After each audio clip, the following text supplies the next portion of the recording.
Hi, everyone, and welcome to this GMAT Club session about Stanford Business School. I'm really excited to be here. Let me tell you a bit about myself. While I tell you about myself, I would love to hear just who's on this live session. So if you're on the live session, you can write on the chat. By the way, you can also write questions. And if you can just tell me your name, and if you're aiming for an MBA in 2023 or 24 or 22, maybe where you're from, which business schools. If you can just write a small thing in the chat, I'll see it, and then it'll be more personal. I know who you are. I'll just introduce myself. So my name is Shimri Winters. I head the strategy team at the Ringo MBA Admission Consulting. I'm actually a London Business School alumnus. Sorry, Stanford. But one of our most popular schools is Stanford, so I know a lot about the school. I was a member of the interviewing committee, so I used to interview candidates for London Business School. I think that's a bit about me. I have a 660 GMAT, if anyone wants to ask about low GMATs. And I used to be a computer programmer, so a software engineer before my London Business School MBA. I've been at the Ringo 8 years, full-time. This is what I do. So you can probably ask me anything about the MBA world and about Stanford specifically. This is my only marketing slide today. I'm not very good at marketing. What does a Ringo do? Everything from a chances estimation, helping you choose which school and when to apply, and then with school applications from the strategy till the interview negotiations. Sorry, the scholarship negotiations, and of course everything in the middle. And we'll talk a lot about what's in the middle for the Stanford application. So check us out on aringo.com. And those were my marketing slides, and that's it. So now I want to hear a bit more about you. I'm checking out the chat just to see who's on. So it's always good. Hello, that's great. People are starting to write. I love that. Great. Minakshi, hello. Great, thank you for joining. And of course, there'll also be Blake, hi. There'll also be questions, and I'll answer them. So this session is going to be very long. I apologize in advance.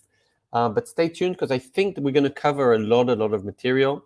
So let's just go into the agenda quickly. Oh, this is a Ringo. We're very, very good. I told you, check us out.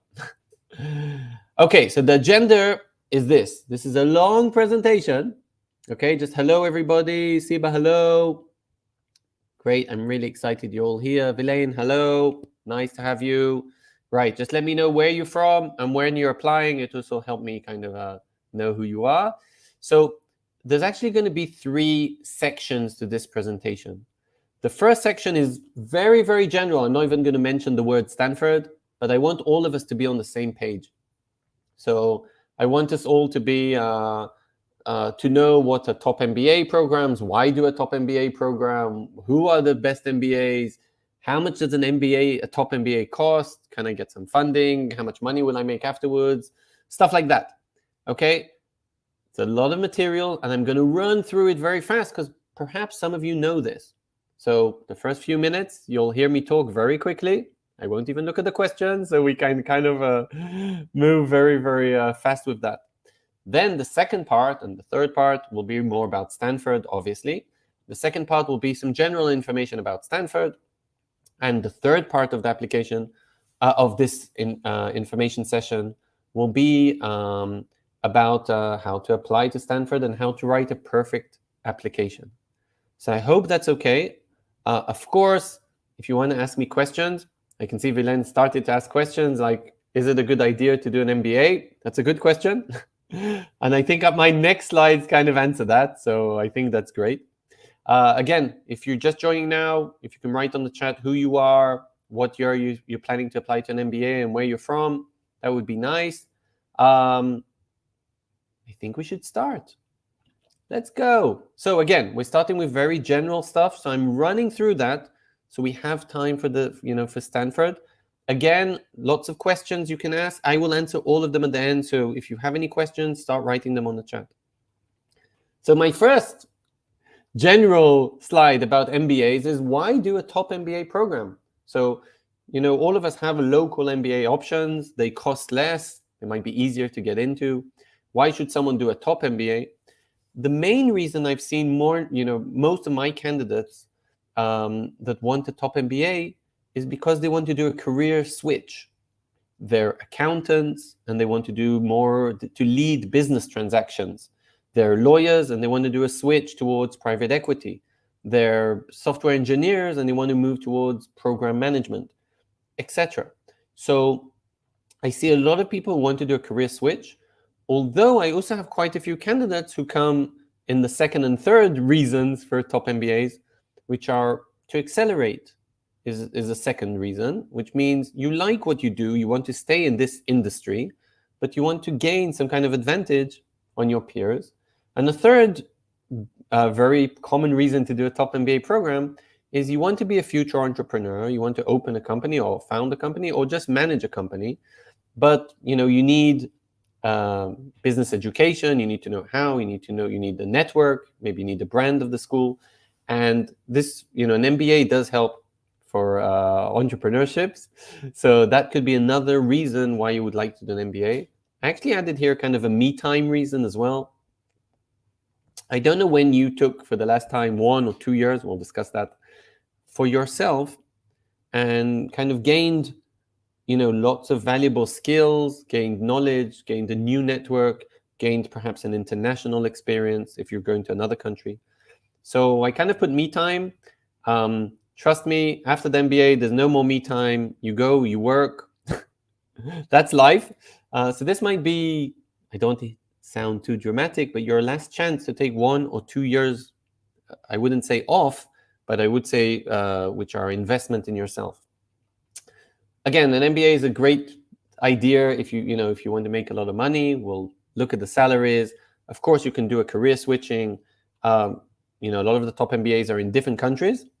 So that's, obviously an international experience, and it's a lot of fun and, intellectual. Again, I'm running. Remember, our first part of this presentation is very general, so I'm just running very quickly through this. I hope some of you or most of you know most of this, but then we'll dig in more into Stanford. What are the top MBAs in the US? Luckily, most of us know most of the big brands because the big schools in the US are big in everything. And Yale, very good in law, but have great MBAs. And Cornell, without me knowing anything about geography, they're probably very good. Without, I don't know much about computer science, but I'm sure Duke aren't even here on the list, have a good computer science department. So the big schools usually have everything, but they're known global brands, etc. The European schools are much smaller. So London Business School and INSEAD, which are great brands, only teach business. So they might have a master in finance or a master in management, but they don't have undergraduate degrees. So what are the main differences between the European schools and the US schools?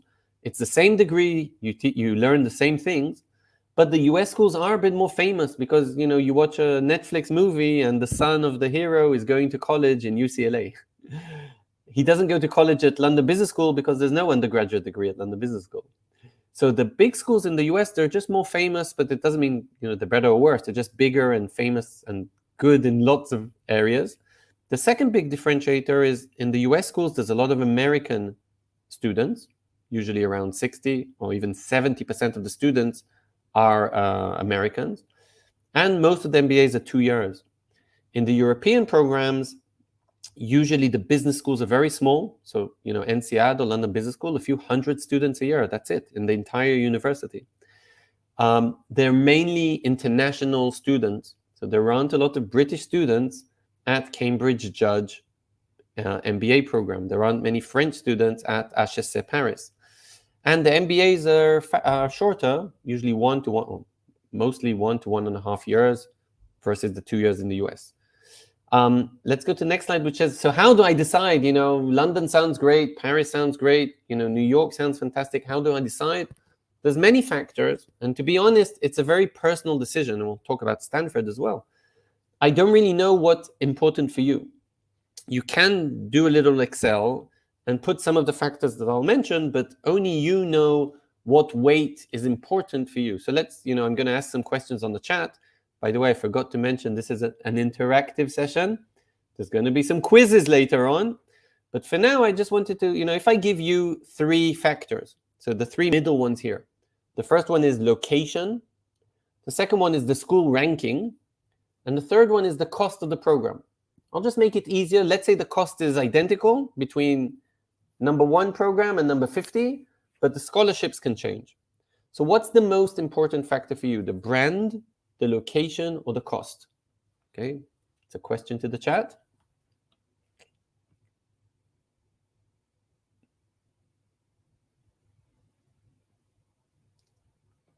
Question to the chat. I'll wait another minute. Location, ranking, or cost of the program? What's more important for you?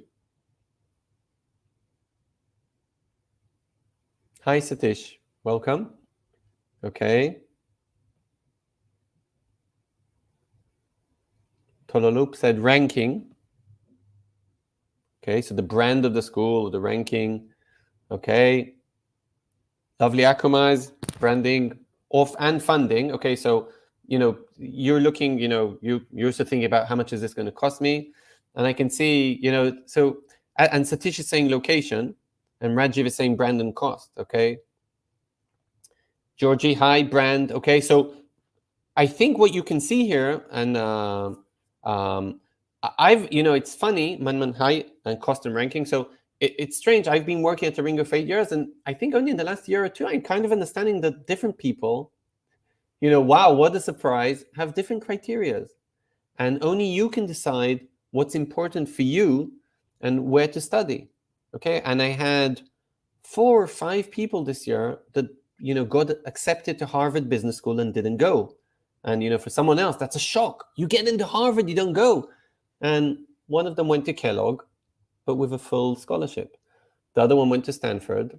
One didn't go to an MBA. His startup started, he raised some money and his startup started getting some traction. And he said, actually, and when he tells this to other people, he got into Harvard and didn't go, people are shocked. So what I saw was this different criteria. I put in some more criteria. I have to admit, I think they're a bit smaller, but for other people, they might be important. For example, is there some kind of recruiter that comes to a very specific school? If your dream is to work for Uber, and Uber have their headquarters in California, yes, there might be an advantage for the location of California. But again, if you saw, although we were talking about recruiters, I took you to the location.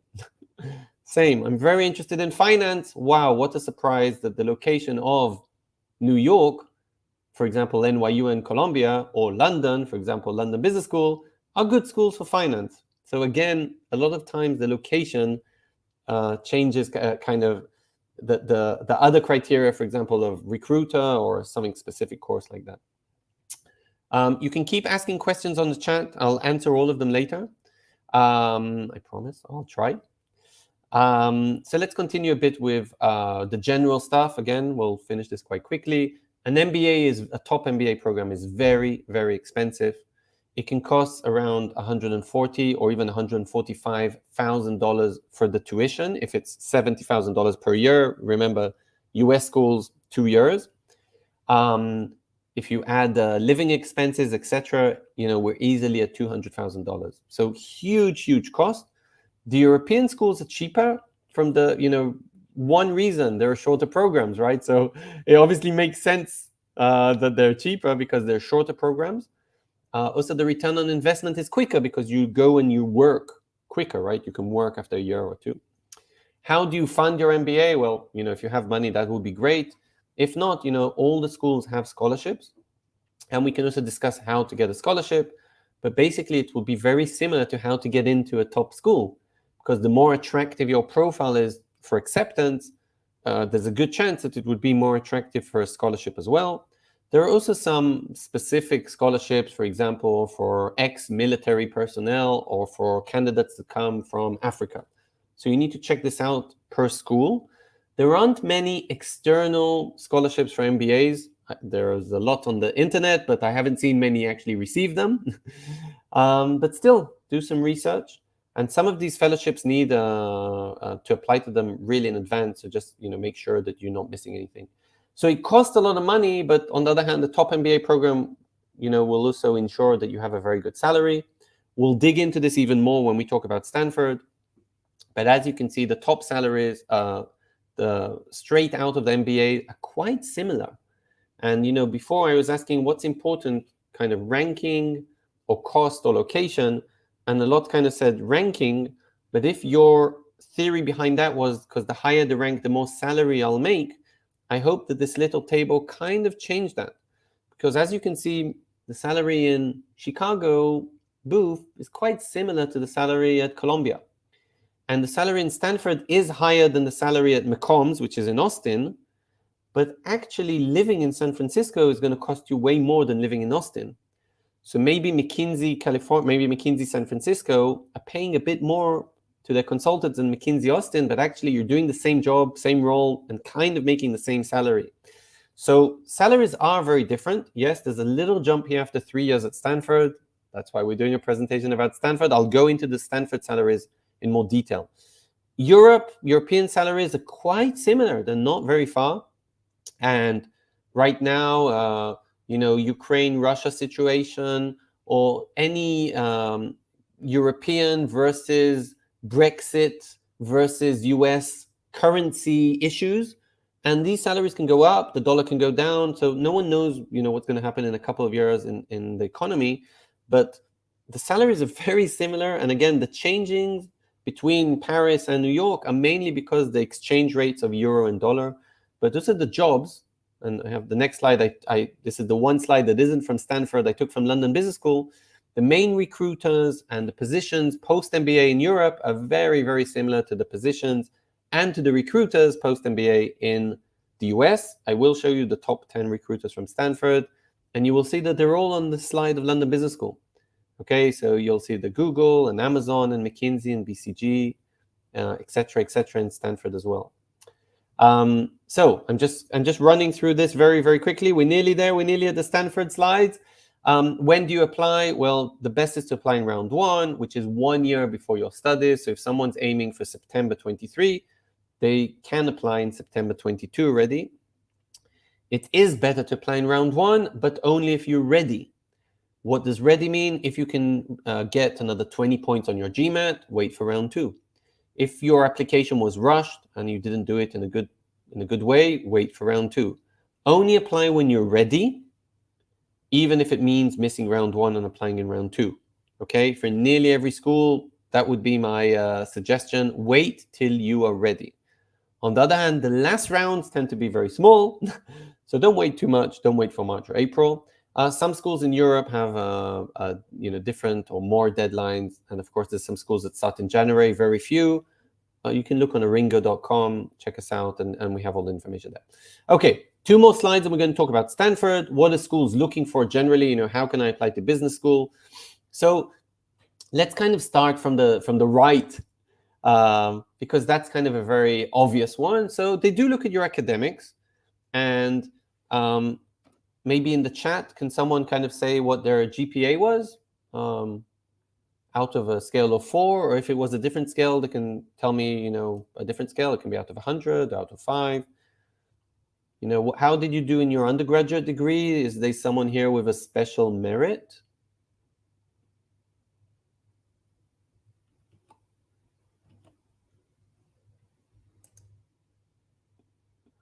Is there someone here with a special merit? 3.6, okay. So that's good. 3.26, okay. So luckily for whoever didn't do so well on their undergraduate degree, the undergraduate degree isn't the most important thing. And a way 386, great. 378, fantastic. So a way to overcome, for example, a low GPA would just be to have a high GMAT. And usually, again, schools look at your GPA, but that can be around 10% of your entire application. So in the chat, how much do you think the GMAT is out of your entire application? So if the GPA is around 10 points, 10% out of 100, how much do you think the GMAT is? I love this interaction session. You're giving me all the answers. I'm drinking my tea. How much is the GMAT when if I'm looking at your application, I'm looking at the GMAT, what percentage do you think I'll give that GMAT score?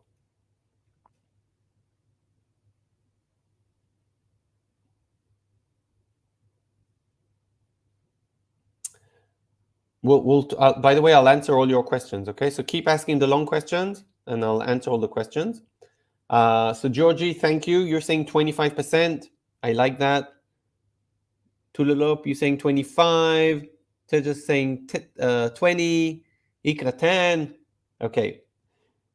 Lovely. Akoma is 40. So you're kind of all right. I think if we do some kind of, we take all the comments and we kind of look for the average, I think we'll probably get to the right number.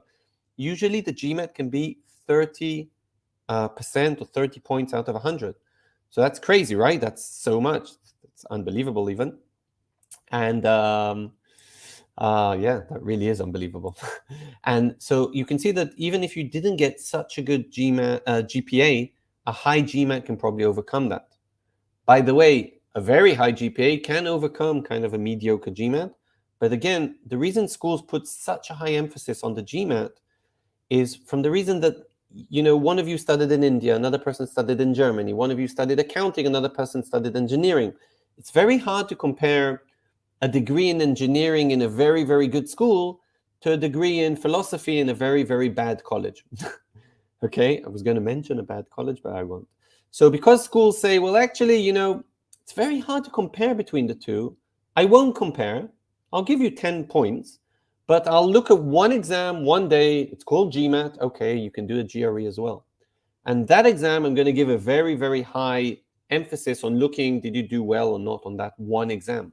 And that's why schools can give up to 30% of your application, 30% weight, just to this one exam. That's why GMAT is important.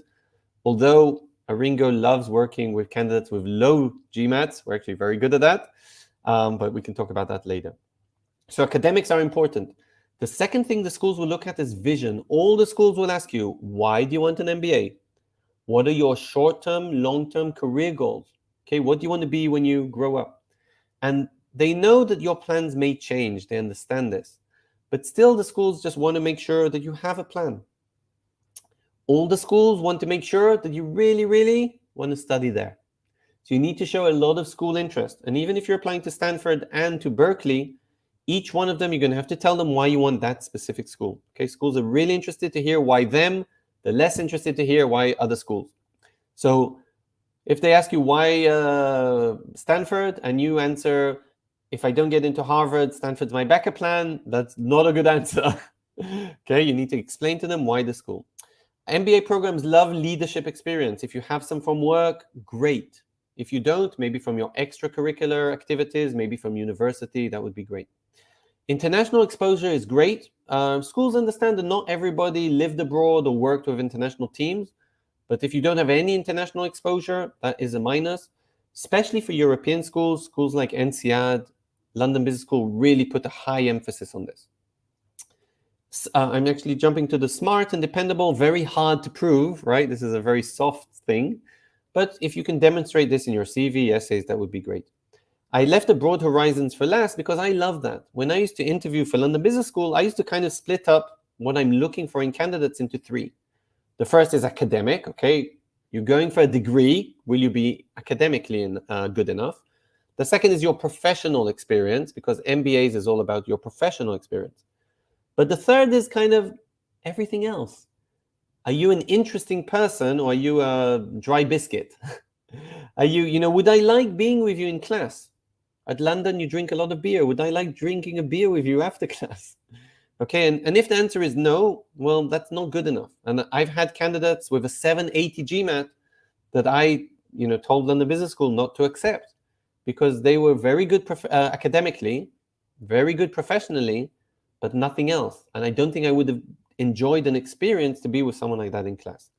Okay, this is the last slide, or a general slide before we step into Stanford at last. Why is it such a big deal to apply? Because it's just very long. So all the schools will need a CV. That makes sense, a resume. There's a lot of schools that ask for a lot of essays. INSEAD France, 7 essays. Soon I'll show you Stanford. There's 2 mandatory essays, but there's also 3 optional ones. 2 recommendations. You need to find 2 recommenders. That takes time as well. You need the GMAT. I'm sure there's some people here online that have been looking and working on the GMAT for months and months and months. If English is not your mother tongue, or you didn't study in English, you might need an English proficiency test. It depends where. So anyway, you need a lot of work, and this can also take 3 months. So the GMAT can take a few months, the application process can take a few months. You need to prepare in advance.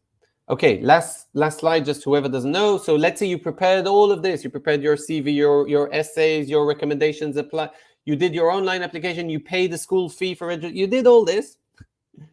Then you submit your application in round 1. This can be in September. Then you go and bite your nails for a bit. And most schools, after 5 or 6 weeks, will come back to you with an answer. Have you passed to the next stage? Where the next stage usually would be an interview.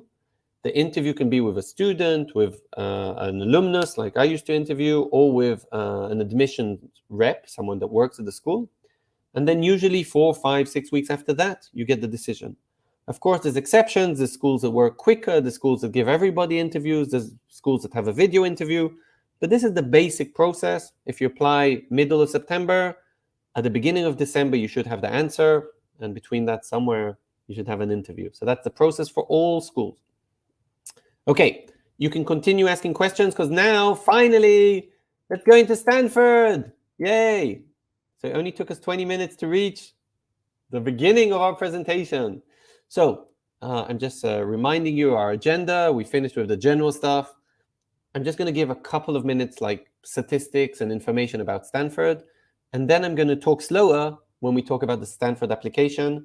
I'm reminding you it's going to be an interactive session. I'm going to have some questions for you. So be prepared with your keyboards and the chat session, whoever's on the live YouTube. So Stanford is definitely one of the best schools in the world. There's so many MBA rankings. I think I tried to kind of hint to you before when showing you the salaries. It doesn't really matter if you go to the top school, if you go to the number 3 school, you'll go to the same recruit, or even to the number 8. You'll go to the same recruiters, you'll probably get the same salary at the end. Having said that, Stanford is a bit of a league of its own, and it's one of the most prestigious schools in the world. Definitely one of the hardest schools to get into.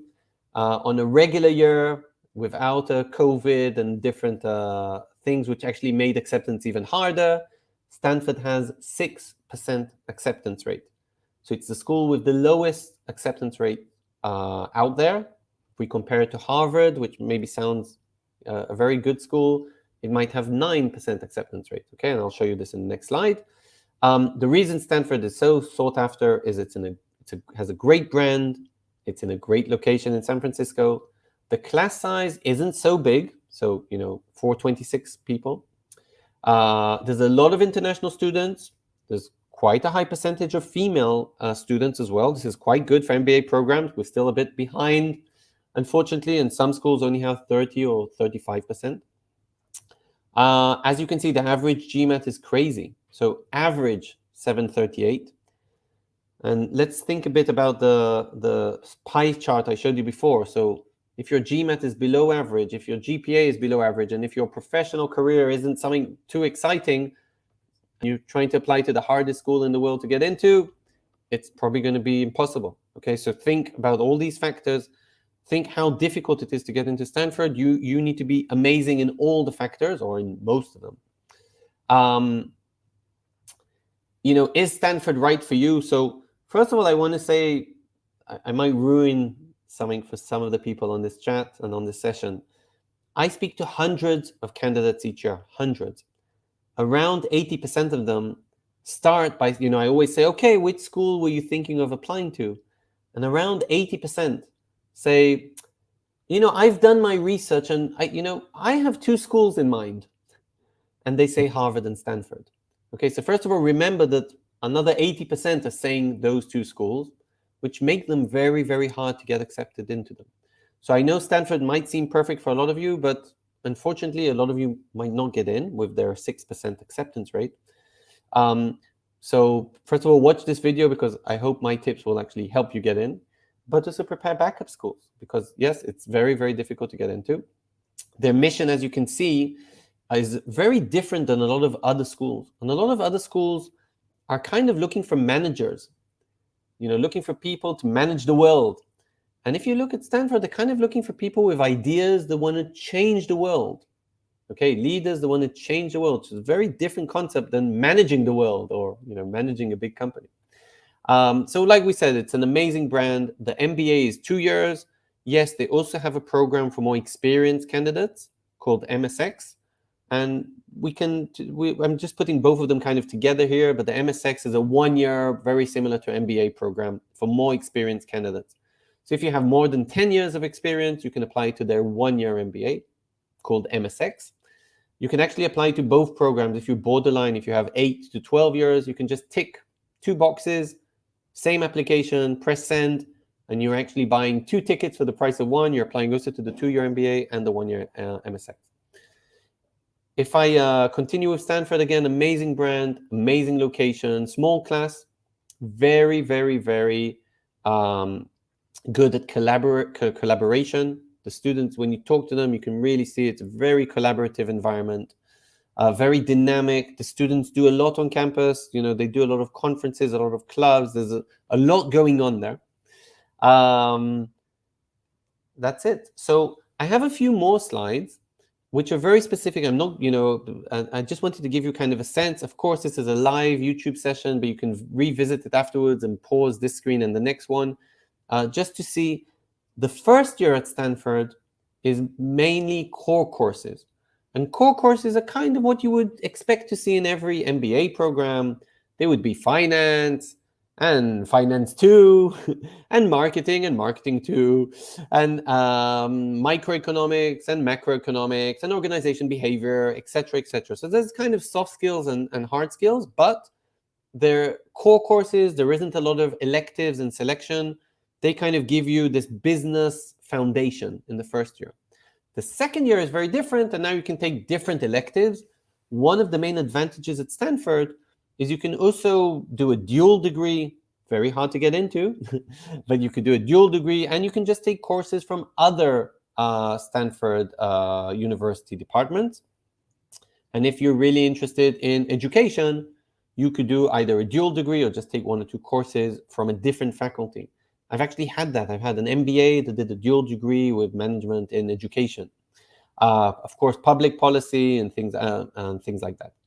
So what are the electives? You can take whatever electives you want. You can take electives in entrepreneurship, electives in finance, electives in marketing, wherever you think your career or whatever you think you would prefer to study, you could do that. So that's the second year, lots of electives. Between the first year and the second year, you usually do an internship. It's a paid internship. And a lot of the interns get a job offer at the end of the internship. Like I said, the one thing to remember about Stanford is the collaborative environment. It's a great, great school to be a student at. Some of the schools are less collaborative. I know it sounds kind of obvious. It's not. There's many, many student clubs. They're very friendly to partners. If you're coming with partners or even with kids, super friendly. There's even a partners club, etc. A lot of support for everything, for your career, for your ambitions. A lot of student activities, a lot of clubs, etc. So amazing, amazing to study there. We just have 1 or 2 more slides, and then we'll dig into the application and to the interactive session. One thing important I really wanted to mention was the career, kind of the post-MBA career at Stanford. There's a huge career management center. And their only objection, the only reason there exists is to find you a job at the end of your MBA. Also because that's what they want to do, and also because this goes into their ranking, right? How many students found a job and what were their salaries, and I'll show you that soon. So there's a dedicated career services, career management center. And again, they help you with job training, and they bring employers to the campus. They help you with interview training. There's workshops, there's everything. So the hard thing is to get into Stanford. Afterwards, there's a lot of assistance to find a job. I actually downloaded some statistics about the industries that Stanford MBAs worked at. I was surprised. I thought technology would be the biggest, as Stanford is close to the Silicon Valley. I was wrong. This is from 2021 employment report. I'm betting technology will grow, but still finance was the biggest. And technology is growing, it used to be kind of consulting and finance, the two big ones, and then all the rest. So now we can see there's kind of three big ones: technology, finance, and consulting. But you can see Stanford isn't just about IT or about technology. You can definitely go to media, you can go to healthcare, you can go to tourism, you can go to finance, of course, or consulting, real estate. There's other sectors that Stanford graduates go to. Okay, if we look at the money, so it's very similar to what I showed you before. This is, again, an official Stanford report. So the average salary, or the median, or the mean, I just call it the average because it's kind of the same number here, would be $160,000 at the end of your graduation. On that, there's different performance bonuses, and there's usually also a nice sign-up bonus. So you can see the kind of sums here. The salary is above 200K in the first year because the bonuses, etc. Who are the top recruiters at Stanford? Well, it's the exact same companies I showed you from London Business School. Okay, so you would have the big IT companies, the big tech companies, and you'll have the big consultants, and you'll have the big finance institutions. Those are the big ones. But I kind of said, if you check out the top MBA programs, I put here the top US programs, but check out NCAD or London Business School, you'll kind of see the same list, just to be completely honest. Like we said, the acceptance rate for Stanford is probably the hardest school in the MBA world to get into, with 6% acceptance rate. One of the reasons is it's a smaller class. Another reason is it's one of the most sought after schools in the world. Okay, so that was my general Stanford data. And just remember, Stanford is super competitive. Check out the recruitment, etc. Maybe it's not suitable for you. Definitely, if you have this collaborative style and you can prove that you've been working in this kind of style in the past in your professional experience and in maybe in your extracurriculars, etc. So maybe you're the person that Stanford are looking for. Okay, so now we finally made it to the third part of the presentation. And keep asking questions. Again, we have another 10 slides, and then I'm going to answer all your questions. But now I hope we got to one of the interesting parts of the presentation, which is how to get into Stanford. And all you need to get into Stanford is me. No, let's not exaggerate. You need a lot of other things as well, but I will help you with some of the things. Okay, so if you want to apply to Stanford, again, we looked at the general slide. It's very similar. You have the same prerequisites. You're going to need a Gmat or a GRE. By the way, either they're the same in terms of the school. They just want you to have one of them. No difference. If you need a TOEFL, if you didn't study in English or English is not your native language, you might need a TOEFL on IELTS, so an English proficiency test. And you need an undergraduate degree. If you have all this, you can pay your registration fee, and now you can apply. What does the application look like? So very similar to what I showed before. You need a resume. Again, I'm showing the information from last year. Although Stanford has made changes from year to year, very minor changes. Okay, so there have been some changes in the application, not in the main essay. So I'll show you that in the next slide, but in some of the optional essays, etc. So obviously, just if you're looking at this application, just quickly open Stanford application just to check that it's identical. For 2023, as of today, June 1st, 2022, Stanford application is not open yet, but it should open up in the next few days. There's some optional essays. We will discuss those as well. Is it mandatory to answer the optional essays? The answer is no, but we'll discuss how to do that in a good way. And you need 2 recommenders that will supply 2 recommendations. Of course, there's also the online application, etc. Just to give you a bit of a timeline thing, working with us just on Stanford takes a month. Okay, just on the application. It takes that long. It takes time to get to the best results of all these documents that you need to submit. So just take your time. Again, don't rush. Even if you want to be ready for round 1, but you're not ready, wait for round 2. Okay, we've had many Stanford round 2 admits in very similar statistics to round 1. Okay, so don't be under pressure for round 1 if you're not ready. What is Stanford looking for? Kind of similar to what I showed you before that all schools are looking for.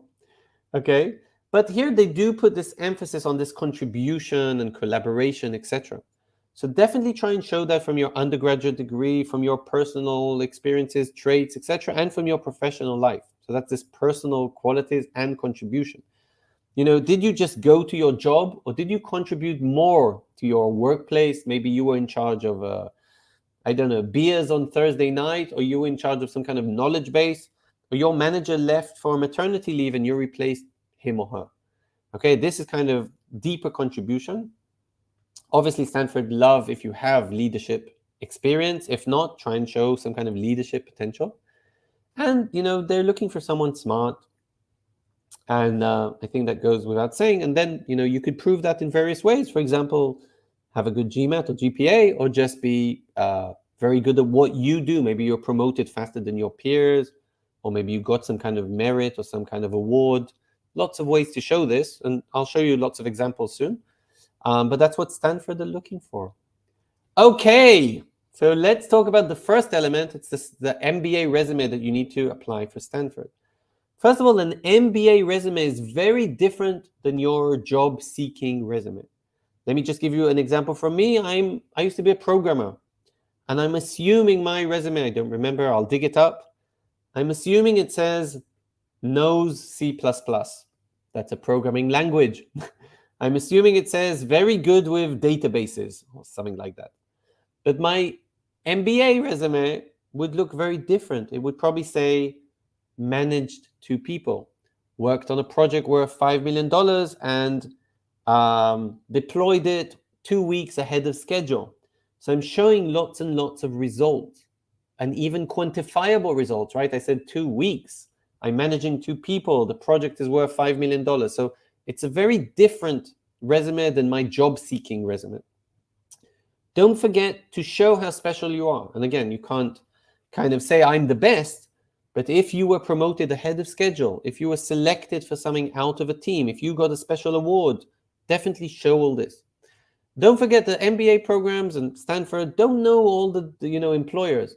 And you might work for the biggest hotel network in Norway, but I'm not sure your Stanford admissions person that's reading your resume knows that this is the biggest hotel chain in Norway.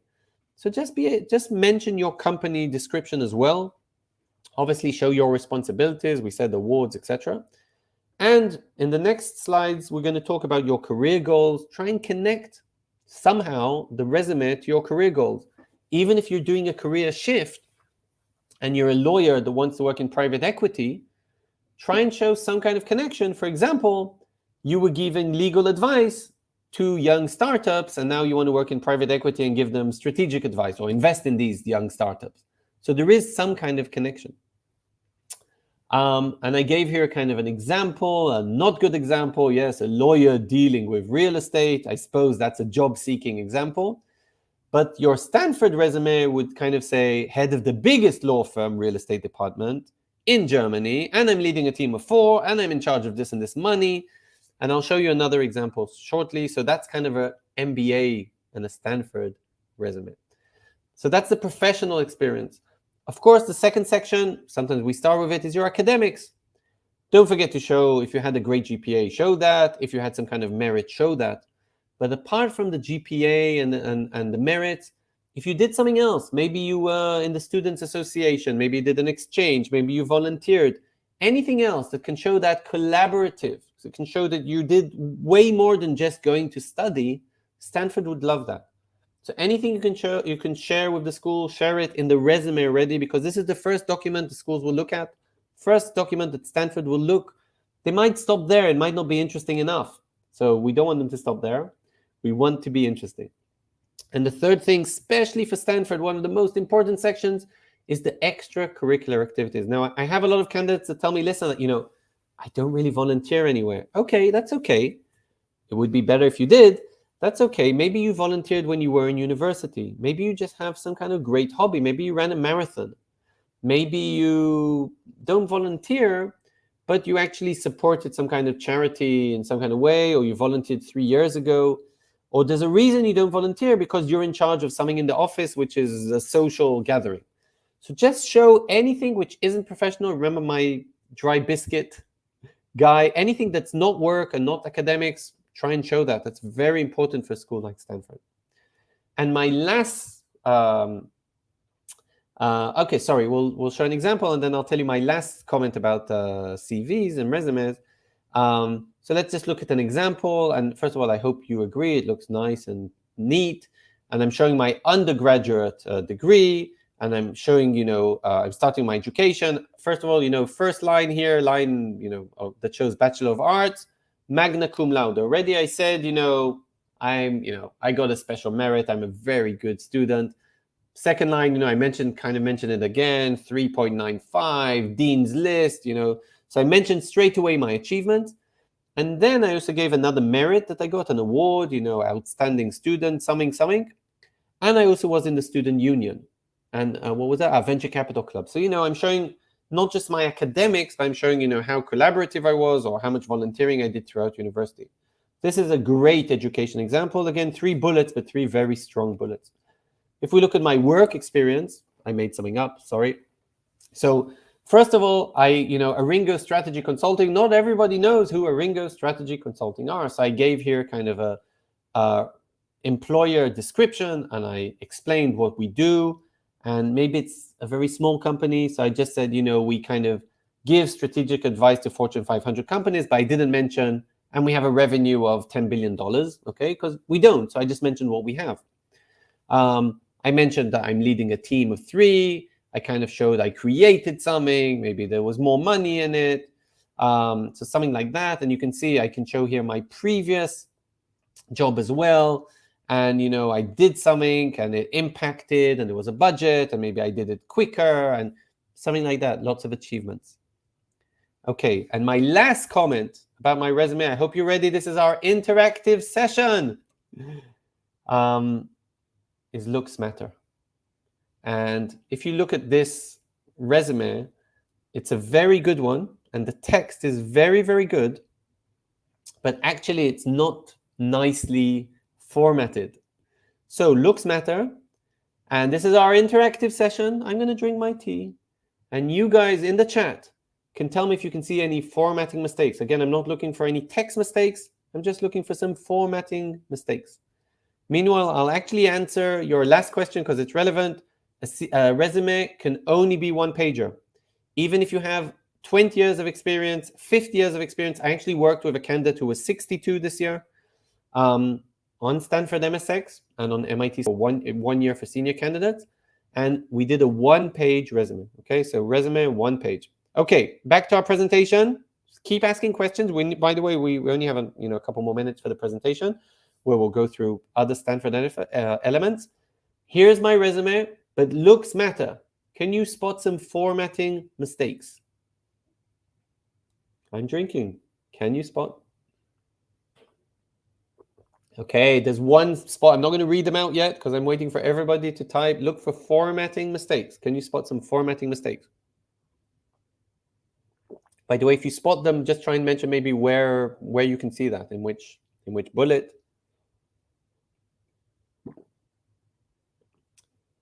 Some formatting mistakes. Again,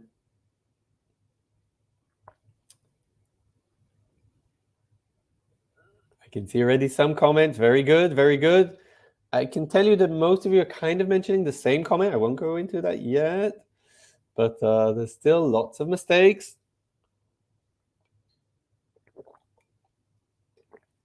Okay, I'm going to start.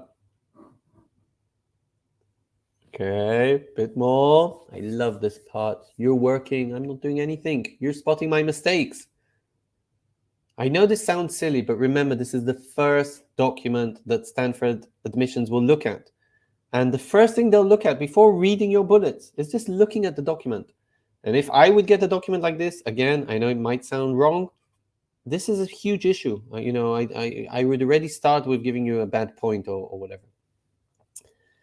Okay, I love it. We already have 10 comments on the formatting. I'm going to give you another half a minute. You can also look at the text. Maybe there's some inconsistencies. That's also something. But again, not in terms of what I did, but maybe I just didn't place it in the right way. So some inconsistencies. Usually formatting is all about inconsistencies, right? Because it's okay to align everything to the left. Just make sure you're aligning everything to the left. It doesn't matter if you do it 1 inch or 2 inch to the left. Just make sure you're consistent. So again, when I say formatting mistakes, I usually mean inconsistencies. Okay, wow. I think I've done this session 3 times already. I think this is the most comments I've ever received. So I like that. And I'm just going to, so well done, by the way. You've spotted a lot of them. So you've mentioned, actually, I'm not going to read everything. Sidraf, I think you're my champion because you've seen quite a few. Vikram, you've seen also some really good ones. Raj, 4th bullet. Not sure what the 4th one is. Okay, need to think about that one. Headers, nice one. Okay, Kavya, nice one with the headers. Wow, Vikram with the font, that was well spotting. Let me show you, I think, all the things, okay? I'm actually going to show you them one by one. I think there isn't one line here that I did a good job in the formatting. So there isn't even, okay, you know what? I wrote my name in a good way. But line number 2, it might sound silly to you, but again, if the Stanford reviewer is doing his diligence, is looking at your CV, and this is the first thing they'll see, from some kind of reason, between the phone number and the email and the address, there's different symbols. Okay. Now it doesn't really matter. Do you put a backslash? Do you put a comma? Do you put a dash? Do you put 3 spaces? It doesn't really matter what you do. But be consistent. And this is silly. This is just, why can't you just put the same line? It actually makes me cross when I see a CV like this. Okay, I'll calm down. So I think one of you, I can't remember who, mentioned kind of fonts and capital letters. I don't know if you mentioned this or not, but this is where you should look. So there's actually 2 mistakes here, right? Or 2 inconsistencies. Okay, community experience. It looks very nice. By the way, it's in the center. Next time I'll put one of them aligned to the left. Okay, so don't tell the next time I show this. They're both in the center. I think I used the same font size and maybe the same font style. Okay, I didn't try and put Arial and Times New Roman in the other one. Okay, I put the same font, but I think you can see that additional information is in bold and community experience isn't, and community experience is in capital letters, but additional information isn't. Something here is weird. Okay, like just keep the same format. How hard can it be? Okay, we said there's going to be mistakes in every single line. Let's move to the next line. I think most of you said alignment. You're absolutely right. By the way, it sounds so easy. This is the biggest mistake I see, in inconsistencies in resumes. Alignment. I see lots of resumes that they also have bullets within bullets, which I personally don't like, but the alignments there go crazy. So try and keep the same alignment. How hard is it to move 2016 to the right? Right? You can see, Aringo Youth was there. I don't know, this line where it says China is really to the right. Let's just put everything aligned to the right. Let's continue. Next line. Every line, there's a problem here. Let's continue. Oh, okay, I jumped here. Okay, this one is actually for advanced. Okay, this one's a very tough one, and I also told you kind of look at the formatting. So debatable, is this formatting or not? But I actually decided to use 2 different descriptions for money. In the top one, I just put $20M. And in the second bullet, I decided to put the digits 15 and then put the whole word million before I used M and write USD before I just used $. Why am I doing this so inconsistently? This is silly. Okay, now which is better? I don't mind. They're the same as long as I understand what you're trying to say and as long as you're consistent. Okay, alignment issues. Okay, I missed this one before, but this is, so we said every line there's an issue. As you can see, Aringo Youth, whatever that is, I don't know what I was trying to say, my job before the business clinic, is not aligned under the business clinic. So is this another job? Is this within the business clinic? Something's wrong here. I hope you can see, well, okay, Aringo, we always spell with capital letters, but I hope you can see that Aringo, I put in capitals, the business clinic, not in capitals. Something's a bit off here. And again, I think the 2007, 2008, I could have kind of moved it to the right a bit more. This is really, I know, annoying and who cares, but why is there a full stop at the end of youth and there isn't a full stop at the end of any other bullet? Okay, so sorry, I don't think anyone spotted that. But that one's a tough one, okay? So again, you can say, who cares? And I kind of agree with you. Who cares? The content's what matters. And if you put a full stop at the end of one bullet, no one's going to say you didn't get into Stanford because of that full stop. I promise you. But this resume is just sloppy, right? There's so many formatting issues. It's just starting to be annoying. We showed the dollars. Again, alignment here. I think you kind of understood that. Why don't you align this to the left? And here, again, lots of inconsistencies. I wrote 34 countries, but then I lived in Singapore for 3 years with digits, and here it's letters. Again, just keep consistent. Okay, so the bottom line was there's so many inconsistencies in this CV. It just looks sloppy. It just looks like you rushed or you didn't look at this too much. And again, this is just one example. Of course, the content matters most, but this is just one example that how you really need your application to be perfect. Talk to Ringo about that, but how you need this application to be perfect if you're trying to get into the hardest school in the world to get into. Okay, I hope you enjoyed that. I'm going to ask you 1 or 2 other questions soon. Okay, I aligned the resume properly. I hope you like this. By the way, no, it does look okay now because the community experience and additional information are in capitals. Everything's aligned to the right. All the bullets are aligned to the left. Ringo is still in capitals, but maybe that's okay. It depends on the company. Maybe I should have put my name in capitals here. I'm not sure. Oh, I love, I fixed the lines at the top. Remember with the backslash line, so they're all the same. And there's no full stop at the end of youth. There's no dot. So, and also at the end, look, travel to 34 countries in 3 years, so it looks the same. So it just looks a bit better. And now your Stanford reviewer can actually read the content and read the application and now can judge you in a fair way. Okay, let's move into the essays. Stanford actually asked, I think, the hardest essay in my world, in the MBA applications world. Again, check out next year's application if you're applying for 23 or next year for 24. Stanford have changed the word count for this essay sometimes, for the first essay. They haven't changed the text of it, but they changed the word count. So just check out. You have 700 words, 1,000 words. Is it unlimited? Is it limited? And the essay, the text is very simple. What matters most to you and why? Obviously, we're going to look at the answer, which isn't very simple. And the Stanford second essay is actually a bit more straightforward, which is kind of why Stanford? Okay, so now let's drill down into these 2 mandatory essays. There's also some optional essays. The first essay, okay. Oh, actually both essays, okay. So this is just some general tips. I know it sounds so obvious, but I just have to say this once. Make sure you are answering the questions. Okay, I'll say it again. Read the question, read your answer, make sure you answer the question. I've seen amazing answers, but they didn't answer the question. Okay, what matters most? In your answer, it should say, what matters most to me, or it's very important for me, or some way to answer that question. If they ask, why Stanford? I don't want to hear only about your childhood. I want to hear why Stanford. So make sure you're answering the question. Of course, look at the word count, etc. Don't go over that if you don't have to. Obviously, promote yourself. What do you think Stanford want to hear? Shimri only said collaborative style 100 times in this session. Maybe they're looking for collaboration. I'm going to show that through my essays. I'm going to promote myself. I'm going to show how great I am, but collaborative as well.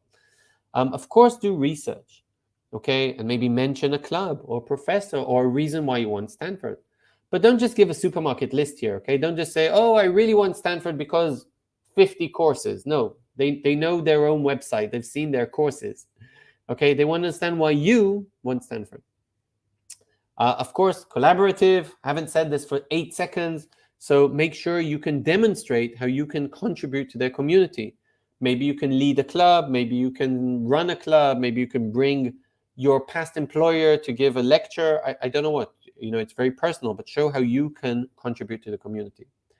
And of course, you're going to have to talk a bit about you and maybe about your career and your past and your future. Don't be shy about, showing who you are and what you want to do.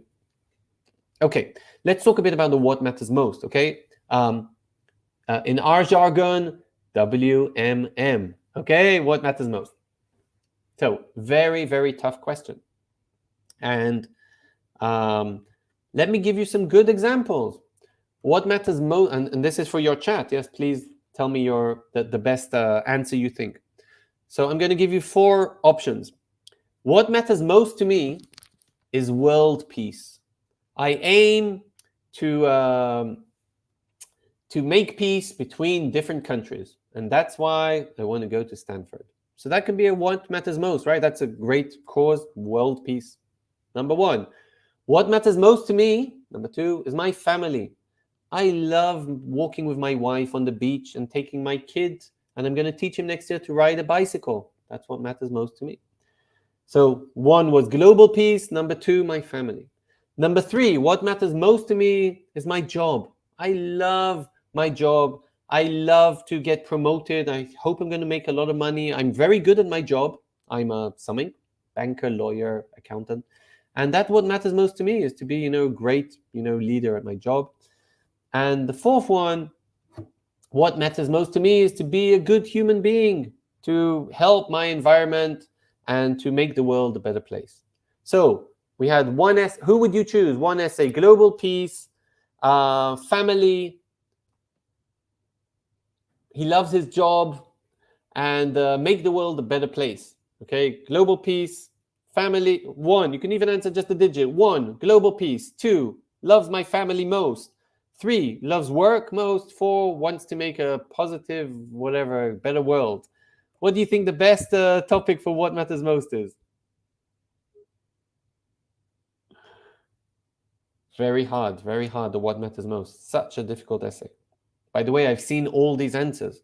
Okay, I've seen an answer, I want to do global peace.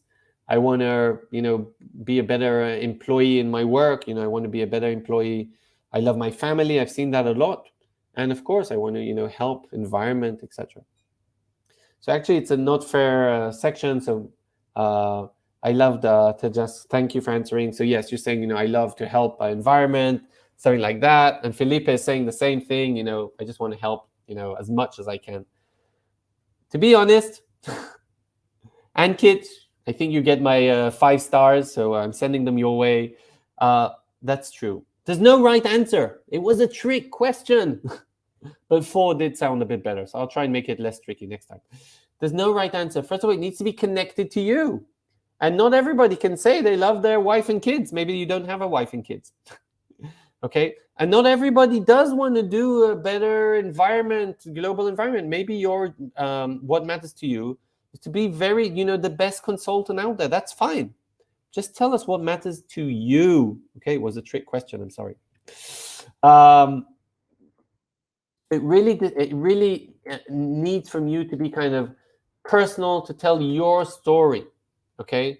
And you can't just, tell bullets here. You really need to be sincere and tell a story here.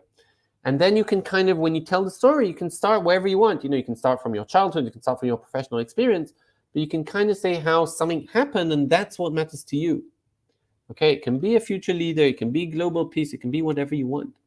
So the way to answer it is kind of to identify the value, the philosophy. What do you want to do? Kind of, I want to bring cheap medical devices to rural areas in Africa, okay? Or cheap healthcare to rural areas, okay? That sounds good. So that's my philosophy. But why is this connected to you? So then you can tell your personal story. Maybe my parents were doctors. My entire childhood was playing with needles and tubes in hospitals while they were doing operations. While I was in hospital, as a child, I saw lots of parents crying, not because their patients were the patients weren't doing well, but because they didn't have any money. I'm just making up this story as we go along. And didn't have any money, and then I knew I wanted to do something about it. I went to study economics, and then I worked in a healthcare company. And now Now I won my MBA, and I'm going to change the healthcare system in wherever, America, Africa. So you see, I kind of built the story. I gave them a heading, and then I'm going to show you another example. I gave a heading, and then I kind of said, okay, and this is why it's important for me, etc. So I identified the value, and then I kind of worked on it. And then you can kind of work on 2 or 3 stories, okay? So like with me, I told you my childhood story, right? It's not my story, I'm sorry. My parents aren't doctors, but I used to go to hospital because my parents were busy. And in my professional career, I saw this inequality, and I saw how African countries have rural areas have a problem to pay for decent healthcare services. And I tried to do something about it, but I was working for a big pharma company that only cared about the money, and that's not what I want to do. And so here are my two stories, and I connected them to my goals, to the theme, etc., etc. Okay, just always stay connected to the theme. Don't go somewhere too far. Okay, I'm an astronaut and I want to fly to Mars, but I want to bring healthcare. No, that's too far. And again, be very sincere.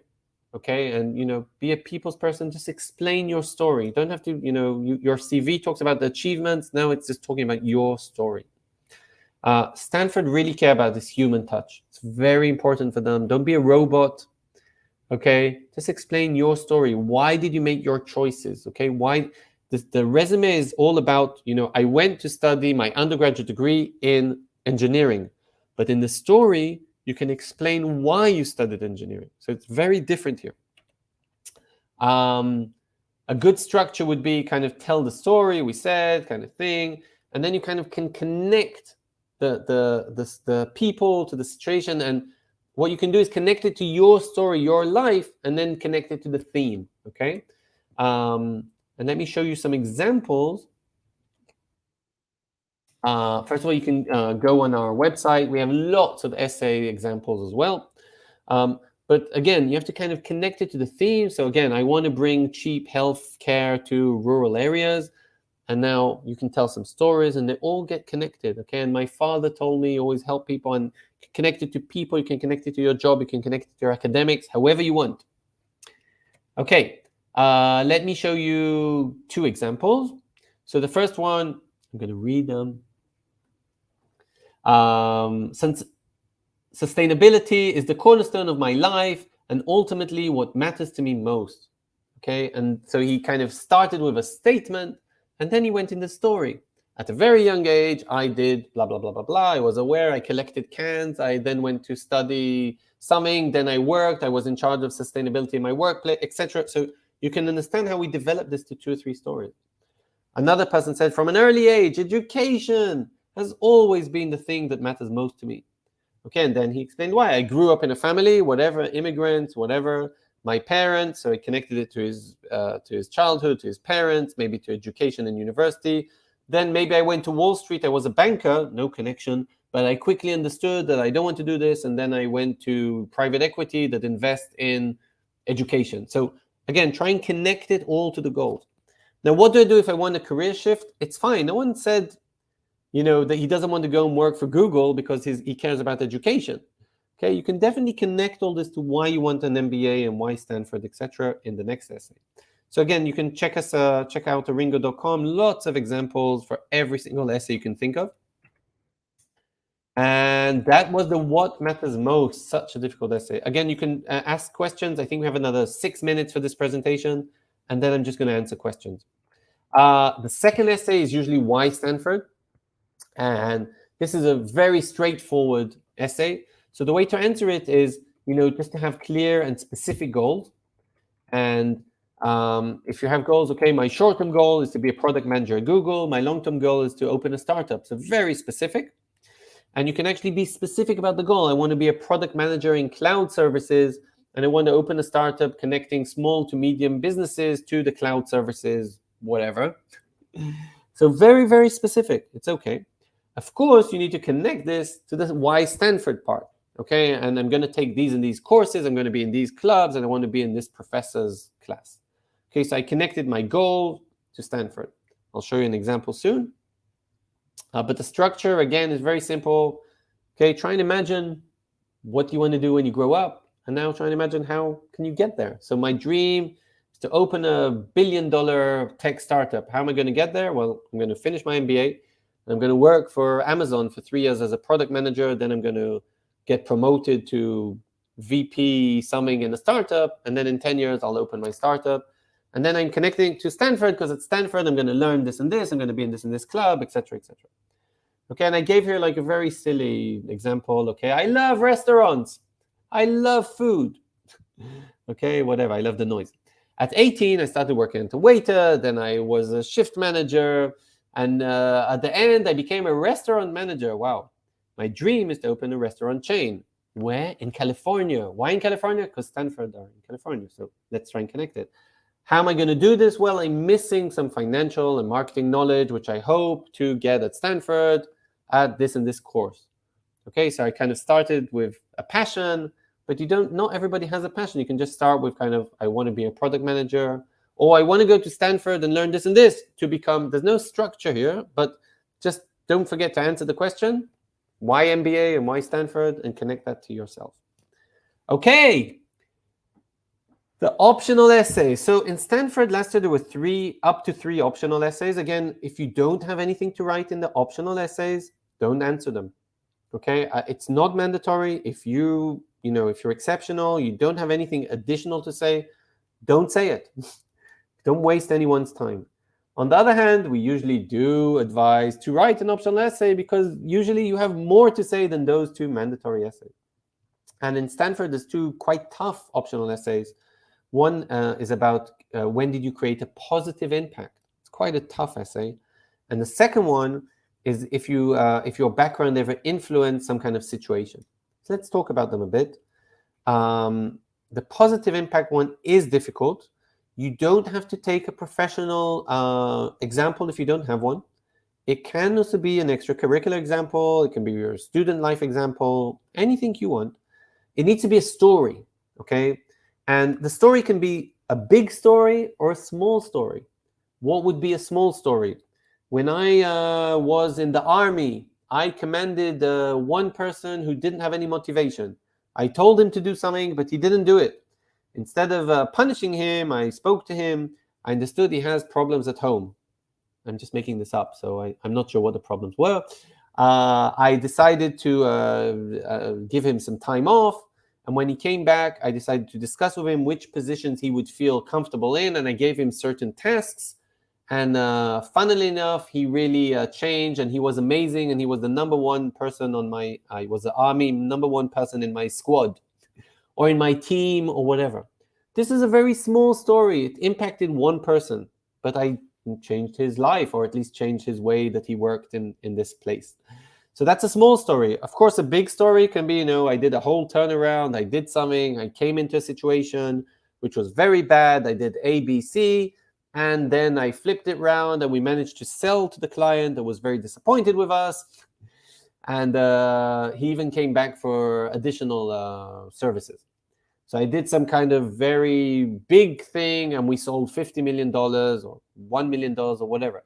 So it can be like a huge story and my managers loved me and I got a huge bonus and whatever. And it can also just be a small story. It doesn't really matter as long as you show, a positive result at the end, maybe even a quantifiable result with a dollar sign, or just someone that succeeded in his job. We were going to fire him, but in the end, he got like top grades in every year since, or something like that.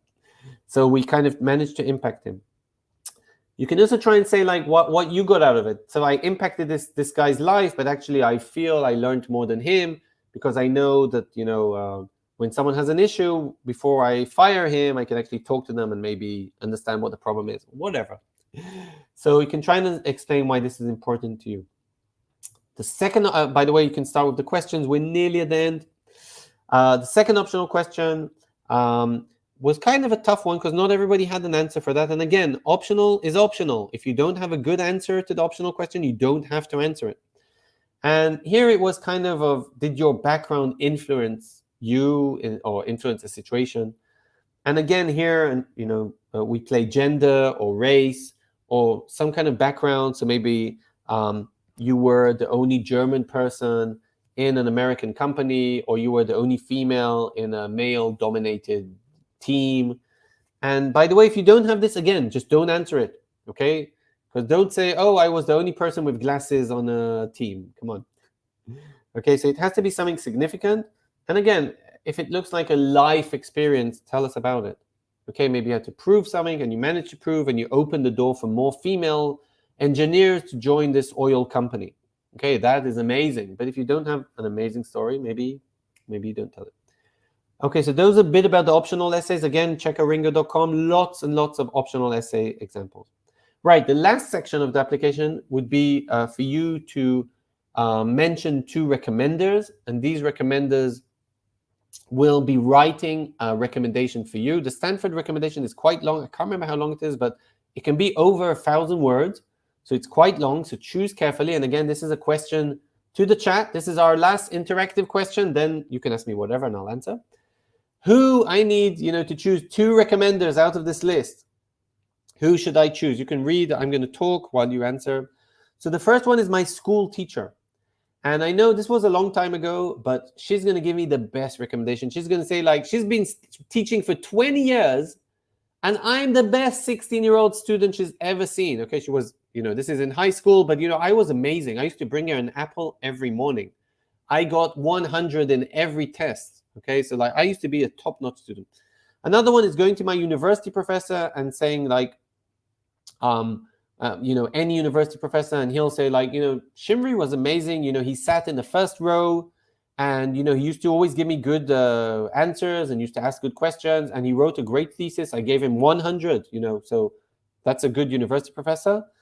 Another one is the Minister of Agriculture. So I didn't tell you, my family know a Minister of Tourism or something in a government because he's a family friend or something like that. So I'm just going to ask him for for recommendation. And he can say, I've known Chimri for 20 years. I used to change his diapers and play football with him. Well, maybe not the diapers. Play football with him. And, I used to do his math homework with him. Since then, I remember he was a bright kid. And, I really recommend Stanford to recruit him. I can also take my boss. So, I'm a programmer. My boss is a team manager. He's not very senior, but, he knows me very well. And he can say, I manage 3 programmers and Chimri is the best. I can go higher than my boss, okay? I can go to my boss's boss in a small company, or maybe my boss's boss's boss, or, someone very senior. And he won't know me very well, but, he has a very nice title, right? I'm a CFO, I'm a CEO, I'm a whatever department manager. So, he might say, I don't work with Shimri on a daily basis, but when he shows me his monthly presentation, I'm impressed, or his boss is impressed. Or, my favorite, my mom, she's known me, for the last forever. Well, she's known me forever. And she can say, I used to be the cutest boy. And, I'm always good. I used to do the washing up. And, I'm such a good boy. And, Stanford should take me.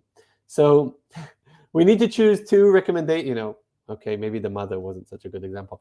We need to choose 2 out of these 6. Who do you think the 2 best recommenders are?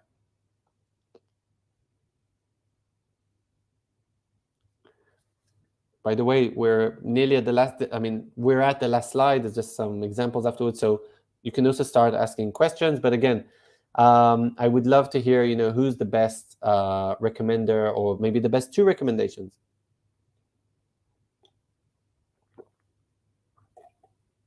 I can also see your question. I'm going to answer all of them. A lot of questions on MSX. I'll definitely answer that as well. So which recommender? Give me 1 recommender that you love.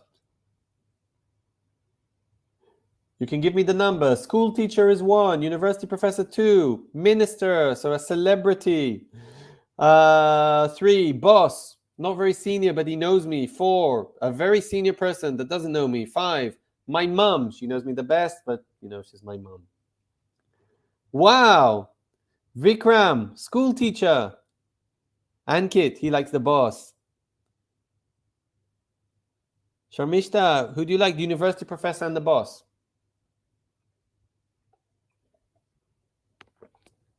I'll wait 1 more second. The boss and the husband. I didn't even give a husband. See clouds. I didn't even give a good one. I'm going to change the mother to a husband. Good one. Next time, check out my next video about Stanford in a year. It's going to say my...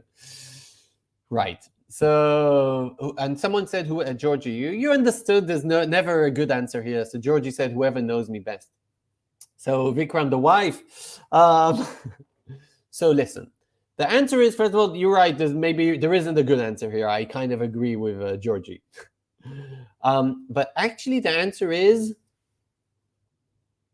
I'm actually waiting for 1 more answer to see maybe someone's right. Their answer is boss. That is the right answer. So most of you did write boss. And the reason is that's exactly what the school is looking for.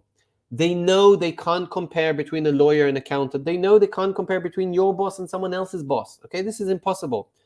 But the boss can kind of be a bit subjective, and he can say, because in your resume, you're very objective. You can say, you can't say I'm the best. But you can say, I led a team, or, I was selected. But you can't say I'm very good. But your boss can. He can be super subjective, and he can say, I manage 5 people. Shimri is the best. Your mother can't do that, even if you have 5 siblings, okay? She's not going to say you're the best or you're such a good boy.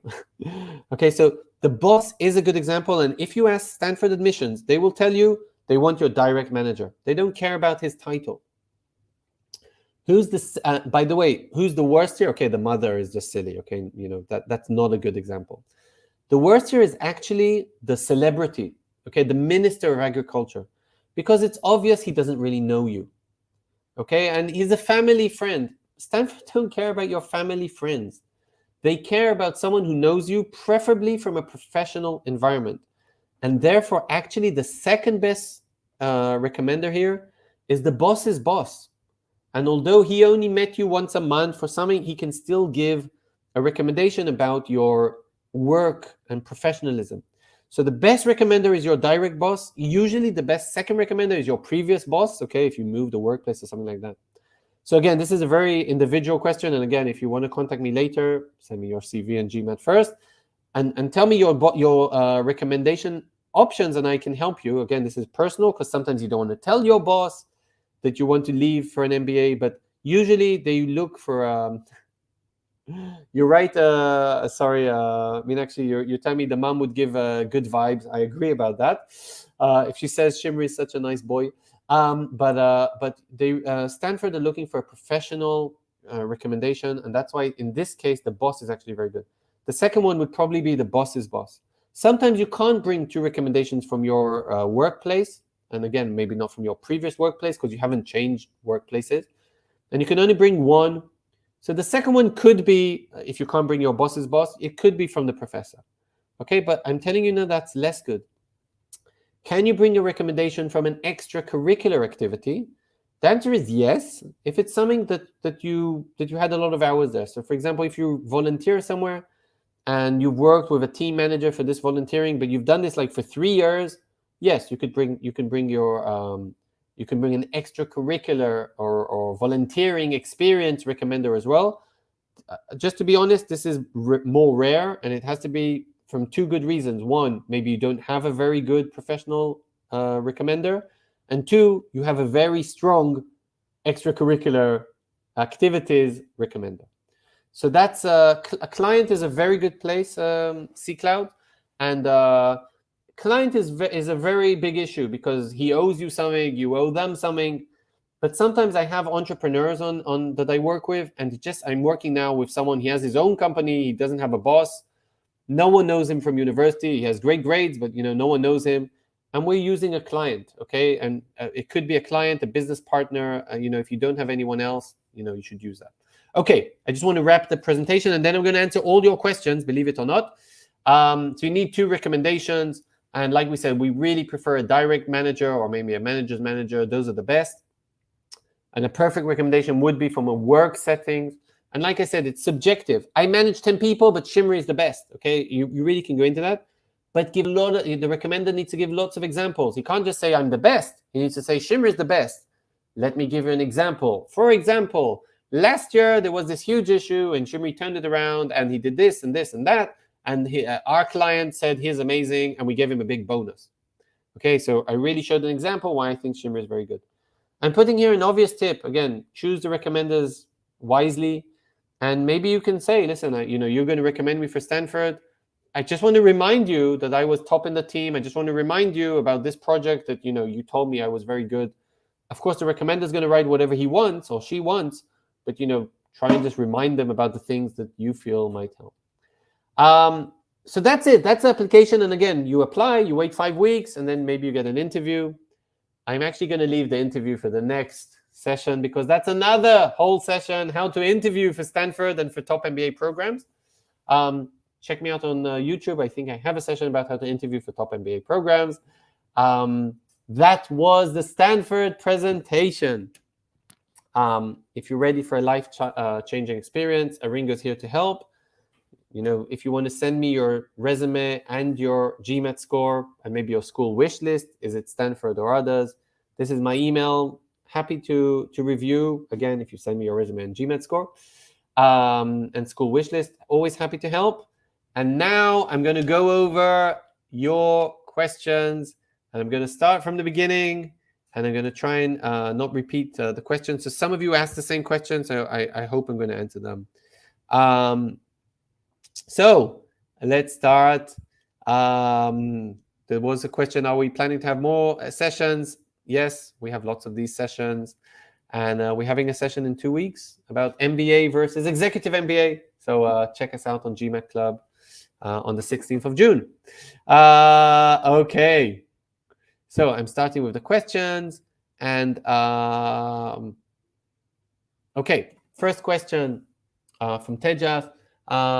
750 GMAT. That's amazing. Okay.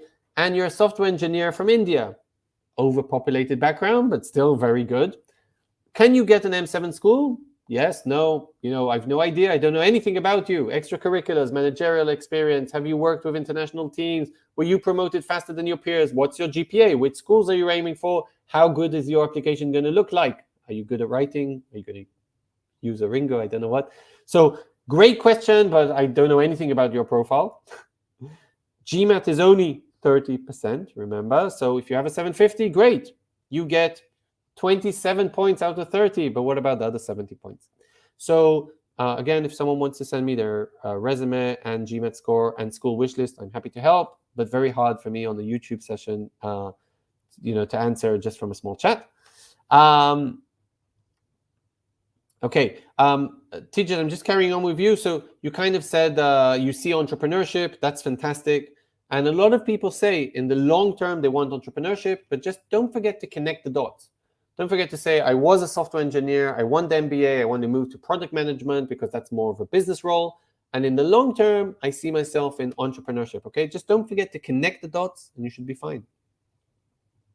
Okay, Meenakshi actually asked about if I'm going to make it wider, if you have more than 10 or 12 or 15 years of experience.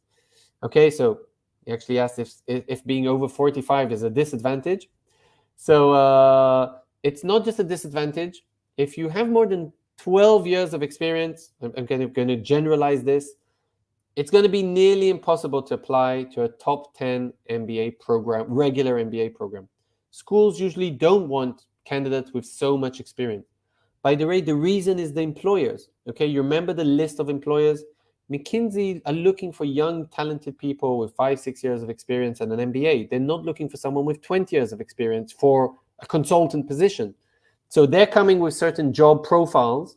Again, they might have a job for you, but it's not in the general job profiles. And then Stanford admissions are going to say, well, you're not in the job profile. You might ruin my statistics. You might not find a job. So it's really tough to get in with more than 12 years of experience. Luckily for you, there's some special programs which are designed for senior candidates with more than 8 or 10 years of experience as a minimum. Send me an email. I can send you these programs, but I'll just mention them verbally. Stanford MSX is probably one of the best programs. So you can look at it as a 1-year MBA program for senior applicants. Another program is the MIT Sloan Fellows, a 1-year MBA program. London Business School Sloan program, that's a third one. Again, I think the average age there is 40, average. And years of experience, 17, 18. There's a couple more programs at the Foster in Seattle, USC at Los Angeles. Again, send me an email and I'll try and help you from there. Okay. Satish, thanks for your comment. 740 GMAT. Again, I don't know if that's enough to get into Stanford, not enough to get into Stanford, right? Because that's just one factor. So, it's good in that one factor. Again, you get 25 out of 30 or whatever. Fine. But what about the other 70 points? I don't know your, I'm just giving a general thing. I don't know your gender, your origin, your professional background, your educational background, your international experience, all the stuff that the schools are looking for, your collaborative experience.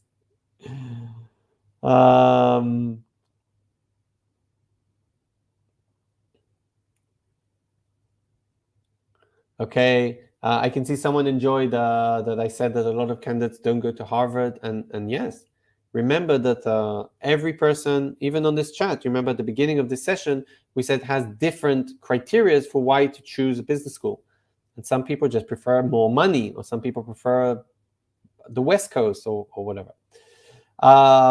Okay, Lovely Akomize is asking about schools that give more scholarships on average. First of all schools give lots of scholarships. I think last year over 50% of the candidates working with Aringo got scholarships. I think we had 12 or 14 full rides, full scholarships. Some of them even more, which included living expenses in Chicago, in Georgetown. We had one in Columbia, one in MIT, Harvard, which is different because that's socioeconomical reasons, but financial aid scholarships. So there's lots of scholarships. Which give the most? It's not a fair question because it comes back to the criteria. Do you prefer a scholarship maybe in a lower ranked school than getting into a higher ranked program or not? So the reason it's not a fair question is, on general, a lower ranked school, you'll have higher chances of acceptance, right? I mean, that makes sense. It's easier to get into Kentucky Community College than to get into Columbia. I think we'll all agree. And there's a higher chance of getting a scholarship as well because it's an easier school to get into. So your profile would be wow for Kentucky Community College, if there is a university like that. But for Columbia, you might be mediocre. So generally, I'm saying something very general, which not necessarily is true. It's easier to get into lower ranked schools, and your chances for scholarship are also higher. Are there schools on average that give higher scholarships? To be honest, I don't know exactly that statistic because I speak to candidates and they tell me I want an M7 school, I want a top 5 or top 7 school. Now tell me where my chances are highest for scholarships. And then out of those schools, I kind of know. For example, I've had a lot of luck with Northmore. My candidates had a lot of luck this year with Northwestern. Very nice scholarships, 70,000, 80,000 full ride scholarships, and a lot of them received scholarships. For example, this year at Cornell and Yale, I don't want to badmouth anyone, we got lots of scholarships, but the scholarships weren't very high. On the other hand, we had a candidate that did go to Cornell and came with a lot of diversity background, and he got a full ride. So it really depends on you and who you are and which schools you're applying to. Wow, Rafael, that's a great question. So Rafael asked, do you have to pay back the scholarship after you graduate? The answer is no. Scholarship, fellowship, financial aid, you get money. It usually goes towards the tuition, so you actually end up paying less tuition. In most cases, you don't need to repay anything. I know some exceptional cases. I know a very specific scholarship that for a certain origin, that if you don't go back to your home country after 5 years, you need to repay it. But that's a very, very specific case. Most school scholarships, you don't need to repay them. Although the school will definitely look for donations from you, and we'll look at a class gift, which usually means can you give some money for future students once you're a post-MBA and you work and give back, etc. So I think at London, I'm a London Business School graduate. I think I get every month or two a request for can you donate this, and we're having a special 48 hours of donations and things like that. And my class gave a big class gift, etc., because we really want to give back to where we studied. So again, Vikram's asking about someone with 15 years of experience. I think I gave some answers. And again, you can Google or I don't exactly know how to answer you here on the chat. I'll actually, maybe I can answer here on the chat. No, I can't. Sorry, lots of issues here. But if you go into our website, aringo.com, there's a whole executive MBA section. There's full-time executive MBAs. There's part-time executive MBAs. There's 5 programs, which I mentioned before, which is at LA, Seattle, San Francisco, Boston, and London, which are dedicated for senior candidates. So there's I was going to say there's lots, but there's 5 programs like that for senior candidates with more than 12 years of experience. So definitely you can check those out. Okay, so I'm at Minakshi's question. This is a great question. And your question is, if I have another degree, okay, a master's degree, or maybe even an MBA, which I did straight after my undergraduate, first of all, can I apply for a second MBA? The answer is yes. And then which scores should I show, my undergraduate degree or my master's degree? Okay, so my answer is show whatever you think represents you better. So in your resume, you can show undergraduate degree in engineering, master's degree in business, and then one bullet under that, magna cum laude, okay, under the MBA, because that was your higher degree or higher GPA. So show whatever you want to show, whatever you feel is more impressive. There's no rules here.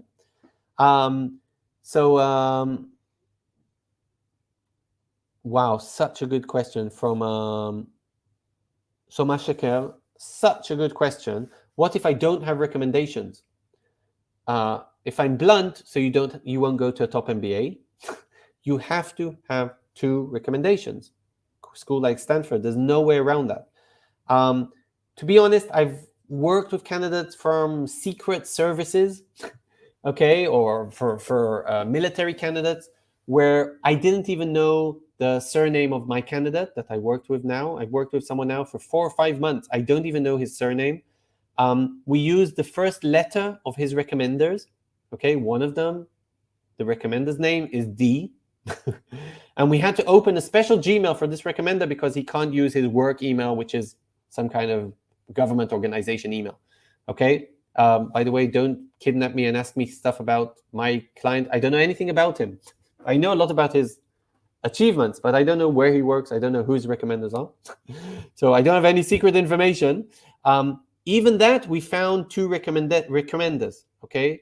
And he used them, again, and he explained to the school he submitted to, which was Stanford and MIT, why he can't give the full names and why he can't disclose much information in his application. He actually got into Chicago with a full scholarship. This guy, he's still waiting for Stanford answer, okay? So, and MIT said no, okay? So you can see some schools liked what we said, some schools didn't. That's fine. What if you don't have a professional recommendation, you don't have an educational recommendation, we said your mother isn't good, you don't have someone else, you're in trouble. Find someone, find a client, find a business partner, you have to find someone. Extracurricular activity. Next question, Tulip, which is better, GMAT or GRE? Same. All schools except both. I didn't do any statistics on Stanford, but I have seen US schools, something like 20 to 25% of the candidates are submitting GRE. So this is a big number. And again, they're indifferent. Very, very, very few recruiters at the end of the MBA might ask you for your GMAT score. Very few, usually consulting firms. And they might have a preference for GMAT scores. I've seen this in some blogs. I've asked my candidates from previous years. No one mentioned this to me. So I've seen this, but still, I don't know how much it was important. And if you show a high GRE, McKinsey won't recruit you. So I'm not 100% sure that was true, but I have seen that. So, you can decide if that's important. Okay, what percent of applicants are usually interviewed? Ikrar, I love that question. And it really depends on the school. Okay, so in schools that have a 20-25% acceptance rate, okay, London Business School, or Duke, so probably 50% will be interviewed and 50% will pass that interview. But in schools like Stanford with 6% acceptance rate, so probably 1 in 8 will be interviewed and only, I don't know, 2/3 of those will be accepted. So it really depends which school. Northwestern, Kellogg usually interviews everyone. So it just depends which school. It really differentiates and differs from school to school. It depends on the school. UCLA, I've had less interviews, but a very high success rate of passing an interview. So is that the school? Are those my 8 candidates that I had this year? I'm also not sure because it's not apples to apples. I know my candidates, but it's hard to know if it's my candidates or not. Okay, we're continuing. Is Stanford MSX good for someone with 15 years of experience? Definitely answer that. The answer is yes. CVs, resumes, 1 page only. 1 page only. So we answered that also during the presentation. Okay, I'm running with your questions. We're nearly there. Which scholarships can you apply to? So I just want to mention this again. Rafael, okay, so we said you don't have to pay back the scholarships, but the scholarships are part of the school. Okay, so I don't know many external scholarships, but if you're applying to Stanford, they have some automatic scholarships for merit. They have financial aid scholarships that you need to apply for. They might have some kind of external scholarship like Knight Hennessy, if people know what that is, which is an external scholarship only for people applying to Stanford. So you need to check, but usually the scholarships will be part of your school application. Again, I don't know a Merrill Lynch, whatever, Goldman Sachs scholarship. These scholarships tend to be on the internet, but not many winners. So yes, definitely apply to whatever you want, but your best chance is usually to apply to the school with a very strong application and hope to get a scholarship from that school. I'm just whizzing through your questions. Sorry that I'm running so quickly. I'm just trying so we could, hopefully just answer another 10 questions.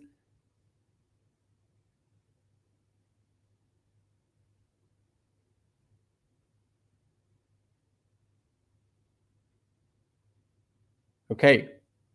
I'm still looking through all your answers with the boss and the mother.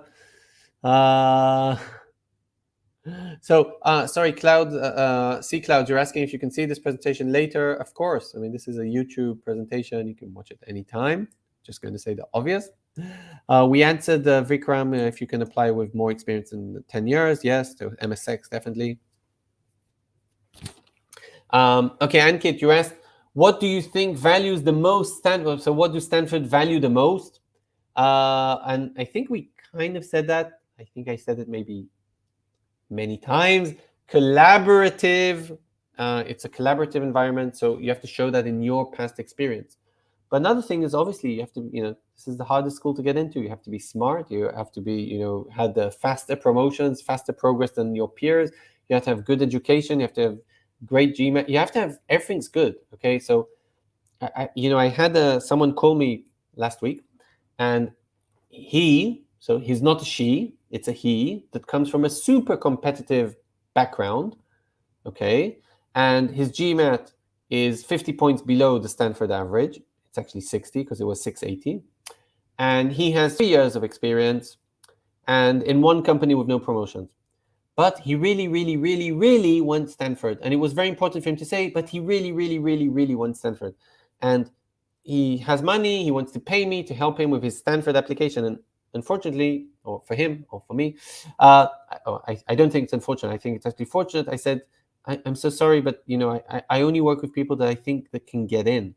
He won't get in. Okay, this is the hardest school in the world to get into. If your Gmat is below level, if you don't have anything in your professional experience, if you don't have anything in your private experience, extracurricular experience, if your education isn't so good, you're not going to get in. If all of those are perfect, then if your applications are amazing, then you have a higher chance.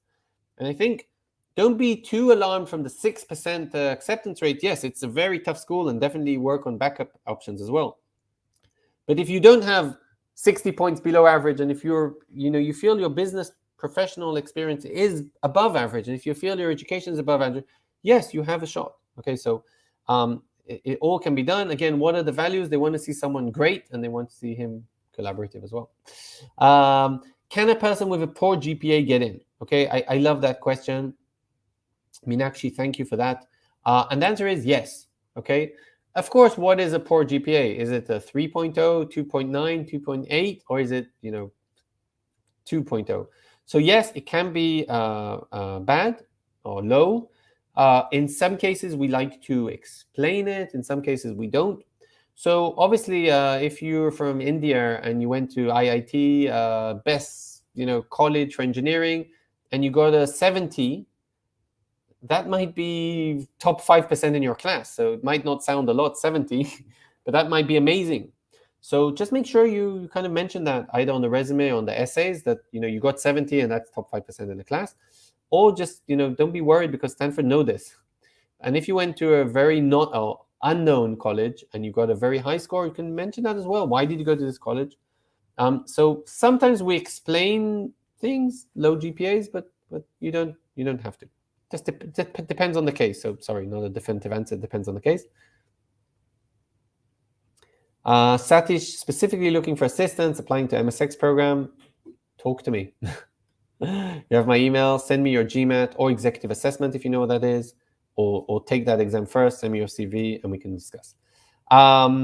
Okay, 2 more questions and we're done. Okay, so the first one is, I think we kind of said, what do I think Stanford look for and what's the value? So I think we said collaborative, but I think you actually asked it in a very nice way, Ankit. So a value which is non-negotiable kind of thing, and for a future student. And I would like to take you further. Let's say you get into Stanford and you're an alumnus now, okay?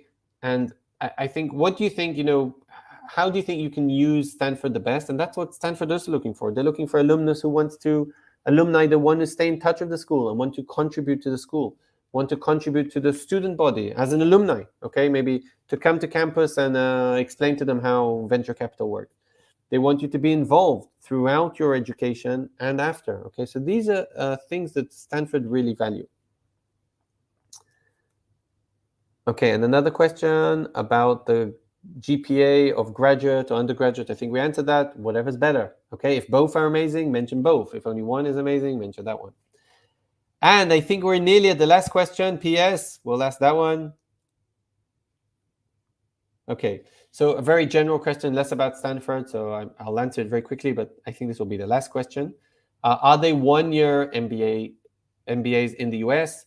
Go into our website, or you can just Google a Ringo one-year MBA. You'll see a list.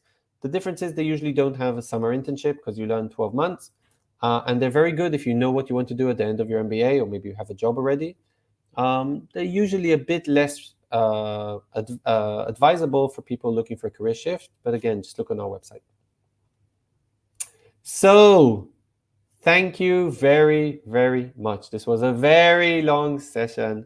I hope you now are all on the same page regarding top MBA programs, which was the first part, know a lot about Stanford, which was the second part, and have some ideas about how to write a stellar application for Stanford, which was our third part of this discussion. The fourth one was answering lots of questions. Feel free to go back, forward in this presentation, give me a thumbs up. I don't know why, but I think that counts.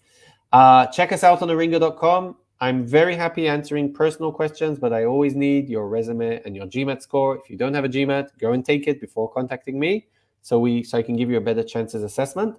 I was Shimri. I really enjoyed this. Thank you for all the questions. Thank you for the interactive sessions. You guys rocked. And I need to change the mother to a husband or wife. I love that advice. Thank you. And that was it. So thank you very much. And see you again. 16th of June, I have another session. MBA versus Executive MBA. See you then. Bye. Thank you, GMAT Club, for hosting us. Bye for now.